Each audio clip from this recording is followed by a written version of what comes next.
नमस्कार दोस्तों, स्वागत है आप सभी का हमारे YouTube चैनल फिल्मी भोजपुरी अपडेट में। दोस्तों, आज की इस वीडियो में हम बात करने वाले हैं गौरव झा जी का एक बहुत ही कमाल का एक फिल्म का ट्रेलर आप सभी के बीच में रिलीज किया जाने वाला है। इस फिल्म का नाम है भैया मेरे राखी के बंधन को निभाना। तो इस फिल्म के ट्रेलर के बारे में कंप्लीट जानकारी देने वाला हूँ कि फिल्म का ट्रेलर आप सभी के बीच में कब और किस YouTube चैनल पर रिलीज किया जाने वाला है। तो वीडियो को पूरा देखिएगा। और अगर आप सभी लोग हमारे YouTube चैनल पर पहली बार आए हैं तो वीडियो को लाइक करके और चैनल को सब्सक्राइब जरूर कर दीजिए। तो चलिए शुरू करते हैं आज का ये वीडियो। तो सबसे पहले आपको बता दें कि फिल्म भैया मेरे राखी के बंधन को निभाना, इस फिल्म के स्टार कास्ट में नजर आएंगे गौरव झा, रितु सिंह, देव सिंह और संजय पांडे।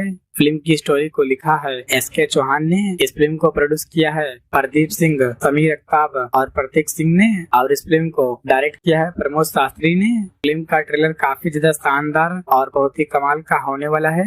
तो चलिए दोस्तों, बता दें कि इस फिल्म का ट्रेलर आप सभी के बीच में कब और किस YouTube चैनल पर रिलीज किया जाने वाला है। तो गौरव झा जी का फिल्म भैया मेरे राखी के बंधन को निभाना, इस फिल्म का ट्रेलर आप सभी के बीच में रिलीज किया जाएगा 23 जुलाई को। जी हाँ दोस्तों, 23 जुलाई को सुबह के 9 बजे एंटरटेन रंगीला के YouTube चैनल पर। तो दोस्तों, आप सभी लोग इस फिल्म के ट्रेलर को एक बार जाकर जरूर देखिएगा।